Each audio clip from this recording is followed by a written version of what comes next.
नाज़रीन, टंडो जाम जे मूसा खटियाण वारे इलाइक़े में ज़रई ज़मीन ते पानी जे वारे ते वयल पोरियत नौजवान जो वाटर कोरस मां लाश मिलियो आहे। वधीक तफ़सील ॿुधण लाइ टेलीफोन लाइन ते मौजूद आहिनि इमरान सोहू। जी इमरान, कहिड़ा तफ़सील आहिनि? जी बिल्कुल।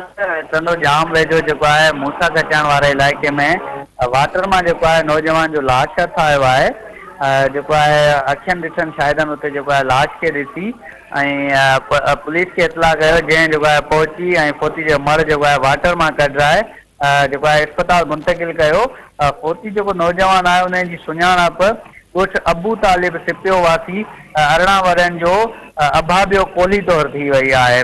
जंहिंखां बि जेको आहे राब्तो करण ते उते जेको पुलिस ॿुधायो आहे त संदन जेको ॻोठाणा आहिनि उन्हनि जो चवणु आहे त नौजवान जेको आहे मिर्गी जो मरीज़ हो, जेको पाणी जे वारे ते वियलो ऐं जेको उनखे हुते मिर्गी जो दौरो पियो ऐं हू शक आहे त वाटर में किरी ऐं ॿुॾी जेको आहे फोत थियो आहे।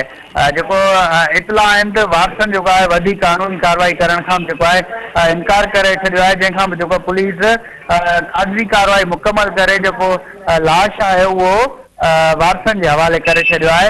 जॾहिं त नौजवान जी जेको लाश आहे उहो घर पहुचण ते घर में कोहराम अची वियो आहे। जी इमरान सोहू, महिरबानी अव्हां जी।